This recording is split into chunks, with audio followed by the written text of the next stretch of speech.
पश्चिमी उत्तर प्रदेश के कई जिलों में इन दिनों एक अजीब तरह की दहशत फैली हुई है। रात के अंधेरे में आसमान में चमकती रहस्यमयी लाइटें लोगों को डरा रही हैं। सोशल मीडिया पर यह दावा किया जा रहा है कि ये सब ड्रोन चोर गिरोह की करतूत है, जो रात के समय चोरी की वारदातों को अंजाम दे रहा है।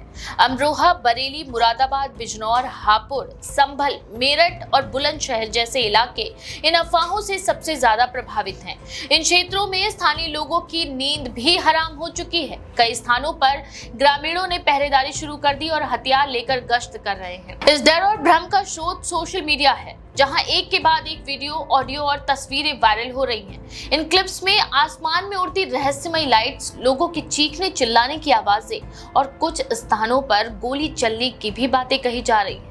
स्थानीय पुलिस ने अब तक किसी भी ऐसे गिरोह की पुष्टि नहीं की है, लेकिन अफवाहों की रफ्तार जमीन से आकाश तक फैल चुकी है। इन घटनाओं के चलते पुलिस प्रशासन ने स्थिति को काबू में करने के लिए रात में गश्त बढ़ा दी है। स्थानीय थानों में अतिरिक्त बल तैनात किए गए हैं। साथ ही साथ गांव-गांव जाकर लोगों को अफवाहों से सतर्क रहने और सोशल मीडिया पर बिना पुष्टि के किसी भी पोस्ट को साझा न करने की अपील की जा रही है।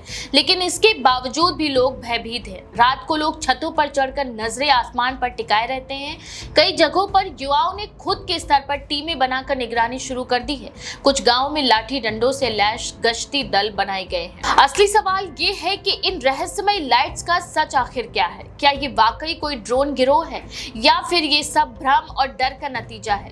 कुछ विशेषज्ञों का मानना है कि इन लाइट्स का संबंध मौसम विभाग के प्रयोगात्मक गुब्बारों से हो सकता है। वहीं कुछ तकनीकी विशेषज्ञ मानते हैं कि कई बार दूर दराज के इलाकों में काम कर रहे मोबाइल टावर, सर्वे ड्रोन या सरकारी निगरानी ड्रोन की गतिविधियों लोग अपराध से जोड़ लेते हैं। पुलिस अधिकारी भी इस मसले को लेकर अब तक सतर्क है, लेकिन वे अभी तक किसी भी तकनीकी साक्ष्य के जरिए इस बात की पुष्टि नहीं कर पाए हैं कि ये ड्रोन गिरोह है। मेरठ जोन के वरिष्ठ अधिकारी ने बताया कि अब तक किसी भी जिले में कोई ऐसी आपराधिक घटना दर्ज नहीं की गई है जिससे ड्रोन का इस्तेमाल किया गया हो। उन्होंने ये भी कहा कि सोशल मीडिया पर वायरल होने वाली अधिकतर तस्वीरें और वीडियो पुराने हैं या फर्जी हैं और इन्हें दूसरे संदर्भ में पेश किया जा रहा है। इसके बावजूद स्थानीय लोग डर के साए में जी रहे हैं। एक ग्रामीण ने बताया कि उन्होंने रात को खेतों की ओर एक चमकती चीज देखी, जो तेज रफ्तार में हवा में उड़ी और फिर गायब हो गई। कुछ ग्रामीणों ने दावा किया है कि ये ड्रोन उनके घरों के ऊपर मंडराते हैं और फिर अचानक ओझल हो जाते हैं। हालांकि कोई भी इन दावों की तस्वीर या वीडियो के माध्यम से पुष्टि नहीं कर पाया है। इस अफवाह की जड़ में सोशल मीडिया पर अनियंत्रित प्रसार सबसे बड़ी वजह मानी जा रही है। स्थानीय थाना प्रभारी और जिला अधिकारियों ने साफ तौर पर कहा है कि लोग झूठी खबरों से बचें और अफवाह फैलाने वाले के खिलाफ सख्त कार्रवाई की जाएगी। अब कुछ लोगों को झूठी पोस्ट शेयर करने के आरोप में हिरासत में भी लिया गया है। पुलिस सोशल मीडिया पर नजर रख रही है और फॉरेंसिक साइबर टीम को लगाया गया है कि वायरल हो रहे वीडियो और तस्वीरों की वास्तविकता की जांच की जा सके। इस घटना ने यह भी उजागर किया है कि ग्रामीण क्षेत्रों में डिजिटल साक्षरता की कमी आज भी कितनी बड़ी चुनौती है। लोग किसी भी वीडियो को बिना जांचे परखे सच मान लेते हैं और ये डर धीरे धीरे भीड़ मनोविज्ञान का रूप लेता है। इस बार मामला रात में आसमान में दिखने वाली रोशनी का है, लेकिन पहले भी पश्चिमी उत्तर प्रदेश में बच्चा चोरी, साधु की बलि और भूत प्रेत जैसे अफवाहों के चलते बड़े स्तर पर हिंसा और अराजकता फैल चुकी है। हाल ही के वर्षों में ग्रामीण भारत में अफवाहों के जरिए फैलते डर और उनके परिणाम स्वरूप होने वाली घटनाएं बहुत ही गंभीर रही हैं। झारखंड में बच्चा चोरी की अफवाह के बाद भीड़ ने निर्दोष लोगों को पीट पीट कर मार डाला था।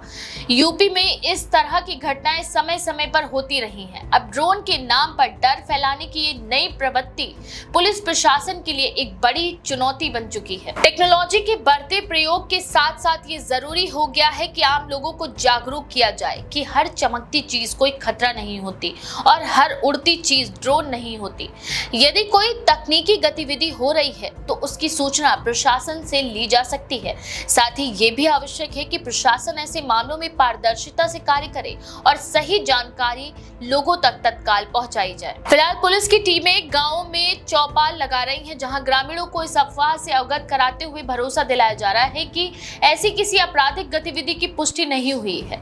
साथ ही ये भी बताया जा रहा है कि किसी भी संदिग्ध चीज को देखते ही सीधे स्थानीय पुलिस को सूचित करें, खुद न्याय करने की कोशिश ना करें। इस पूरे घटनाक्रम ने एक बार फिर ये दिखाया है कि कैसे अफवाहें समाज में भय का वातावरण बना सकती हैं और कैसे सोशल मीडिया के जरिए फैली एक झूठी खबर पूरे इलाके में अराजकता फैला सकती है। ऐसे में जिम्मेदारी केवल प्रशासन की नहीं बल्कि आम नागरिकों की भी है कि वे सोच समझकर व्यवहार करें, तथ्यों की पुष्टि करें और सामूहिक डर की स्थिति से बचें। अफवाहों के इस दौर में सबसे जरूरी है विवेक, सतर्कता और भरोसे का माहौल बनाए रखना। जब तक जांच पूरी नहीं होती तब तक किसी भी निष्कर्ष पर पहुंचना जल्दबाजी होगी, लेकिन ये जरूर कहा जा सकता है कि डर के इस माहौल का फायदा कुछ लोग उठा सकते हैं, राजनीतिक रूप से या आपराधिक मंशा से। इसीलिए जरूरी है कि प्रशासन सतर्क रहे और समय पर सटीक जानकारी लोगों तक पहुंचाता रहे। ड्रोन, अफवाह या कुछ और जो भी हो, इस पूरे मामले ने एक बार फिर हमें ये सोचने पर मजबूर कर दिया है कि किस हद तक सोशल मीडिया हमारे मानसिक और सामाजिक व्यवहार को प्रभावित कर सकता है। समाज के लिए ये एक चेतावनी भी है कि तकनीकी विकास के साथ जिम्मेदारी और जागरूकता का विकास भी उतना ही जरूरी है। इस बारे में आपका क्या विचार है? अपनी राय कमेंट पे जरूर लिखें। ऐसी और भी खबरों के लिए देखते रहें द पेज 19।